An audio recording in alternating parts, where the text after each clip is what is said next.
Milosť vám a pokoj od Boha nášho Otca a od Pána nášho Ježiša Krista. Amen. Milí bratia, milé sestry, z ústy pred slovom Božím povstaňte a počujte slova písma svätého, ktoré máme napísané v Skutkoch apoštolov 8. kapitole nasledovne. Filip zišiel do mesta Samárie a hlásal im Krista. Zástupy pozorne sledovali, čo Filip hovorí. Keď jednomyselne počúvali a videli znamenia, ktoré robil. Veď z mnohých posadnutých vychádzali s veľkým krikom nečistí duchovia, mnohí ochrnutí a chromí boli uzdravení. A v tom meste zavládla veľká radosť. Amen. Toľko je slov písma svätého. A milí bratia, milé sestry, takto nám Božie slovo opisuje účinkovanie apoštola Filipa.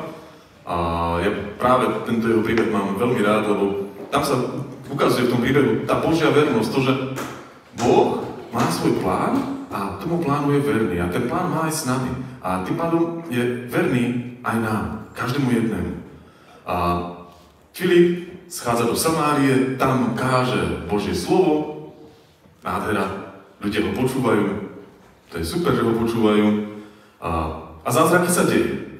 Len tak akoby samé od seba. Hej, Filip, preto aby sa tie zázraky diali, nerobí nič špeciálne.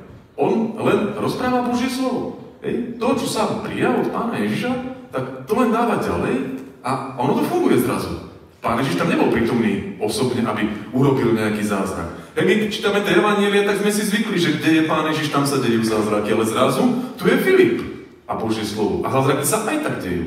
Čiže povedané, tam, kde je Božie slovo, tam je Boh prítomný cez to Božie slovo a tam sa tie zázraky dejú. A niekedy sa mu pýtajú ľudia, že pán farár, prečo už dneska sa nedejú také zázraky ako kedysi? A hovorím, no neviem, či sa nedejú, otázka je, či ich my chceme vidieť. A či chceme vidieť to, ako Pán Boh koná v našich životoch. No ale, aby to nebol taký krásny happy end, že Filip príde a všetko je zrazu úžasné a svet je ružový, tak viete, všade nastáva nejaký problém. A tak to bolo aj s Filipom. Ja ešte tu mám jeden citát apoštola Pavla, že tam, ktorý potvrdzuje to, že tam, kde je Boh, tak tam sa dejú zázraky. Hej, a Boh môže byť prítomný v Božom slove. Apoštol Pavol napísal, Kristovo slovo nech prebýva vo vás bohato. Vo všetkej múdrosti sa navzájom učte, napomínajte a vďačne spievajte vo svojich srdciach Bohu žalmy, hymny a duchovné piesne. Nech prebýva vo vás Božie slovo. To je také želanie, ktoré apoštol Pavol adresuje kolosejským kresťanom a môže to byť želanie pre každého jedného z nás. Nech prebýva aj u nás doma, aj vo mne, aj v mojej rodine, aj v tomto našom zbore, v našom spoločenstve. Nech tu prebýva Božie slovo, lebo tam, kde je Božie slovo, tam je Boh. A kde je Boh, tam sa dejú zázraky. No ale ako som vravel, keď som predbehol trošku, že všade, kde je Boh a dejú sa zázraky, tak viete, ten zlý nespí. Hej? A rovnako to bolo aj v Samárii. Bo ten príbeh z tej 8. kapitole pokračuje ďalej a tam čítame, že v meste však už predtým žil istý muž menom Šimon, ktorý svojou mágiou ohromoval obyvateľov Samárie. Hovoril o sebe, že je niekým veľkým a všetci od najmenšieho po najväčšieho pozorne počúvali a hovorili, on je tá božská moc, ktorá sa volá veľká. Pozorne ho počúvali, lebo ich už dosť dlho svojimi magickými činmi ohromoval. Čiže je tam zrazu nejaký Šimon Veľký, nie Alexander Veľký, ale Šimon Veľký, je to nejaký mág, čarodejník, môžeme ho ešte pomenovať hoci ako iné, ako by sme chceli. Je to v princípe človek, ktorý dokázal to, čo iný nie, podobne ako Filip. Akurát, s malým rozdielom. Ja som to zdôrazňoval na začiatku, že Filip, pretože sa zázraky diali, neurobil nič. Hej, on len zvestoval Božie slovo, ale tento to robil pomocou mágie. Výsledok vyzerá byť rovnaký. Hej, ohromení ľudia. Otázka je, že prečo? Čo z toho mal ten Šimon? No čítali sme tam, že mal určitú úctu, že mal prestíž, hej, že ľudia ho obdivovali. Čítali sme ďalej, že ovplyvňoval myslenie ľudí. To znamená, že mal moc. A určite mal z toho aj určitý prospech, hej? Ľudia ho asi nielen obdivovali, ale sem tam môže nejaký dar z toho padol alebo niečo podobné. Čiže chutilo mu to, aby bol na výsoni. A potom ten príbeh začína trošku zamotávať, že keď tí Samárčania, alebo obyvatelia Samárie, uverili Filipovi, ktorý im zvestoval evanjelium o Božom kráľovstve a mene Ježiša Krista, dávali sa krstiť muži aj ženy. Čiže nastáva v tej Samárii určitý konflikt, hej? Dovtedy, kým tam ten Filip neprišiel, dovtedy v Samárii uctievali Šimona Veľkého. No ale zrazu teraz uctievajú Ježiša. Čo s tým? Treba to nejakým spôsobom vyriešiť. No a Šimon si našiel riešenie. Čítame ďalej, že keď Šimon videl, že vkladaním rúk apoštolov sa udeľuje duch, priniesol im peniaze a povedal: dajte túto moc aj mne, aby prijal Ducha Svätého každý, na koho položím ruky.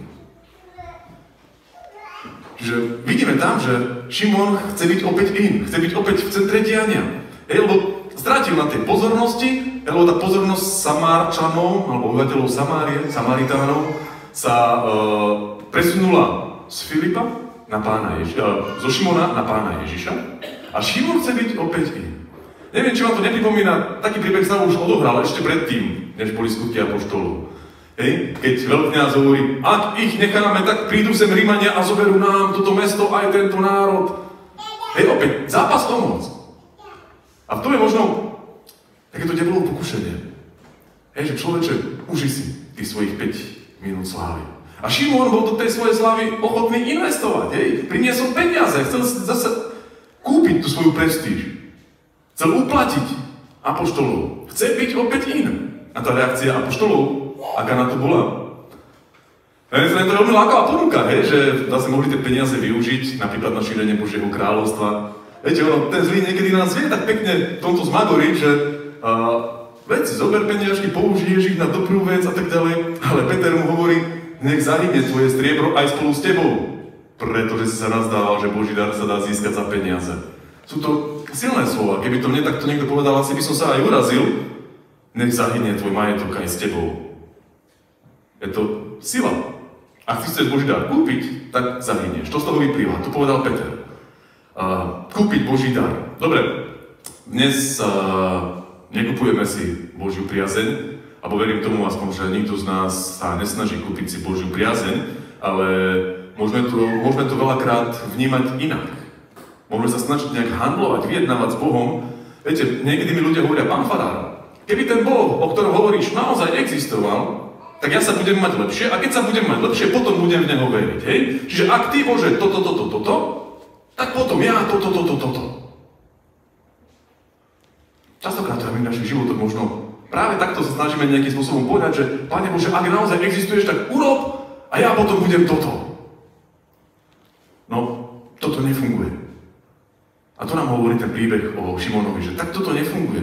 Ak chceš vyjednávať s Bohom, to nebude fungovať. Boh nie je nejaká babka na trhu, že by vyjednával. Nie. Boh je Boh. A je verný Boh. Ako dopadol ten Šimon? No, apoštol Peter mu riadne naložil v úvodzovkách, ale veď inak to ani nejde. Ale zároveň mu dal aj šancu. Peter mu povedal: nech zahynie tvoje striebro s tebou, pretože sa nazdáva, že sa Boží dar dá získať za peniaze. Nemáš nejaký podiel, ani účasť na tom, že lebo tvoje srdce nie je pred Bohom úprimné. Neúprimné srdce sa rozpozná. Skôr či neskôr sa to prejaví. Ale ten Šimon dostal šancu. Ďalej to pokračuje: rob teda pokánie za túto svoju zlobu a pros Pána. A zda ti bude odpustené, čo si zamýšľal. Lebo vidím, že si plný horkej žlče a v putách neprávosti. Rob pokánie. Čiže Peter nielenže naložil tomu Šimonovi, že Šimon, tak toto nejde, nech zahynie, to zahynieš, keď budeš takto rozmýšľať, ale podáva mu riešenie, že ak to chceš zmeniť, tak je tu cesta. Boh je verný a Boh má cestu. Ak to chceš človeče zmeniť, je tu cesta. Pokánie. Pokánie je riešenie. To pokánie, ja som to veľakrát rozprával, to je vlastne obrátenie sa a zmena zmýšľania. Tak pamätáte, som to rozprával, že z hebrejčiny vyplýva to obrátenie a z gréčtiny vyplýva tá zmena zmýšľania. Čiže keď dokážeme zmeniť to naše nastavenie v hlave, ten náš setup, dokážeme sa inak nastaviť, zmeniť zmýšľanie a dokážeme sa obrátiť z tej zlej cesty. Obrátiť späť k Bohu. To je pokánie. A to pokánie prináša riešenie. Prináša odpustenie, prináša nové smery, nové obzory, prináša nový život. Ako ten Šimon dopadol? Viete, to bola ponuka, ktorú mu dal Peter. Šimon reagoval. Šimon hovorí, že proste Pána za mňa, aby ma nestihlo nič z toho, čo ste povedali. Čiže Šimon to pochopil. Potom, ako si zažil tých svojich 5 minút slávy, potom, ako prišiel od tých svojich 5 minút slávy, potom, ako mu Peter pohrozil, tak Šimon pochopil, že nie ja, ale Kristus. To je to dôležité.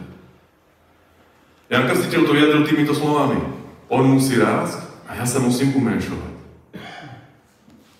Šimon vykonal pokánie. Pochopil, že dôležitý nie som ja, dôležité nie je to, čo ja robím, ako ja vyzerám, ale dôležité je, aby som Boha zvestoval. Aby Boh bol ten najdôležitejší. A toto pochopil v tom pokáni. Viete, aj keď som rád, že pravdepodobne verím tomu, že nikto z nás nechce Boží dar kúpiť za peniaze, ale v niekedy v živote sa nám podarí, možno tak s Pánom Bohom, sa snažíme zahrať si nejakú hru, zaobchodovať si. Ak sa nám to niekedy v živote aj podarilo, alebo možno čokoľvek iné, stále nám Boh ponúka tú možnosť pokánia a odpustenia. Je to pokánie naozaj prináša riešenie. A nech je to v našom živote čokoľvek, možno to je to obchodovanie, možno to je niečo iné, čo nám bráni tomu plnému vzťahu s Bohom. Pokánie je riešenie pre každého jedného z nás. Nikdy nie je neskoro. Amen. Drahý Pane Bože, ďakujeme Ti za Tvoju vernosť. Za to, že aj keď my sa Ti spreneverujeme, keď od Teba odchádzame, keď sa Ti možno otáčame chrbtom, Ty stále zostávaš verný. Ďakujeme Ti za možnosť pokánia a aj za tento príbeh o Šimonovi, že sme na základe neho mohli zistiť, že naozaj, keď sa rozhodneme pre tú správnu cestu, keď sa rozhodneme otočiť opäť k Tebe, tak Ty si pripravený a verný, aby si nám odpustil.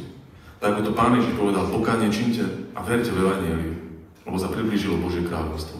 Ďakujeme Ti za to, že to Božie kráľovstvo sa približuje aj k nám a prosíme ťa, aby sme ho dokázali vidieť, aby sme videli tie zázraky, ktoré robíš a aby sme dokázali v pokáni sa opäť k Tebe obrátiť. Amen. Oče náš, ktorý si v nebesiach, posväť sa meno Tvoje, príď kráľovstvo Tvoje, buď vôľa Tvoja, ako v nebi, tak i na zemi. Chlieb náš každodenný daj nám dnes a odpusť nám viny naše, ako aj my odpúšťame vinníkom svojim. I neuvod nás do pokušenia, ale zbav nás zlého, lebo Tvoje je kráľovstvo, i moc, i sláva na veky vekov. Amen. Sláva Bohu, Otcu, Synu i Duchu Svätému, ako bolo na počiatku, i teraz, i vždycky, i na veky vekov. Amen.